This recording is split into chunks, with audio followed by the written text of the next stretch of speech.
Assalamualaikum warahmatullahi wabarakatuh. Saya Risa Rehana Salma, 12 IPS 1, akan menjelaskan tentang demokrasi terpimpin. Latar belakang demokrasi terpimpin diawali sejak dikeluarkannya Dekret Presiden tanggal 5 Juli 1959 menandai kekuasaan Soekarno yang hampir tidak terbatas, dan pemusatan kekuasaan berada di tangan Presiden Soekarno. Isi dekret presiden tersebut adalah membentukkan MPRS dan DPAS dalam waktu yang sesingkat-singkatnya, pemberlakuan kembali Undang-Undang Dasar 45 dan tidak berlangsungnya Undang-Undang Dasar sementara 1950, dan pemubaran konstituante.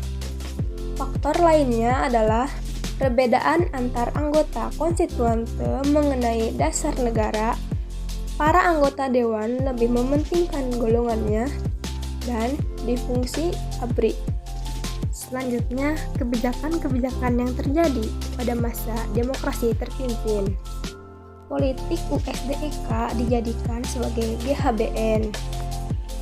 Pembentukan Majelis Permusyawaratan Rakyat Sementara dan Dewan Pertimbangan Agung Sementara, pembentukan Front Nasional, dan pengubahan DPR hasil pemilu dan membentuk DPR gotong royong.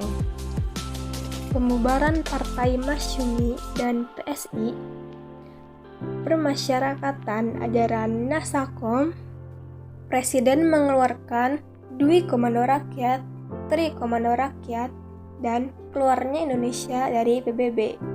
Indonesia menjadi tuan rumah Asian Games 1962, juga menjadi tuan rumah Ganevo, serta mempelopori terbentuknya gerakan non-blok. Penyimpangan-penyimpangan yang terjadi pada demokrasi terpimpin. Membubarkan DPR hasil pemilu 1955, Soekarno membentuk MPRS, DPR-GR, dan DPAS melalui penetapan presiden dan peraturan presiden. Soekarno memihak Blok Timur dengan membentuk poros Jakarta, Peking, Hanoi, Pyongyang.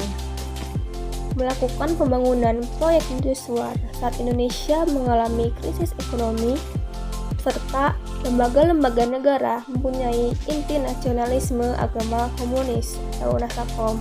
Nasional diwakili oleh TNI, agama oleh NU, dan komunis oleh PKI. Dan yang terakhir adalah masa berakhirnya demokrasi terpimpin.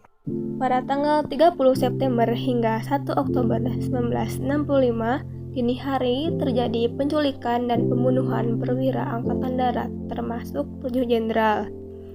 Peristiwa G30 SPKI tersebut mengubah keadaan politik di Indonesia dan menandai berakhirnya demokrasi terpimpin di Indonesia.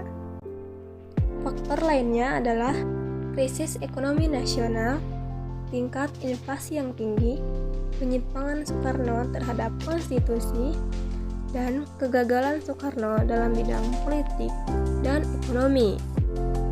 Terima kasih telah menonton video ini. Wassalamualaikum warahmatullahi wabarakatuh.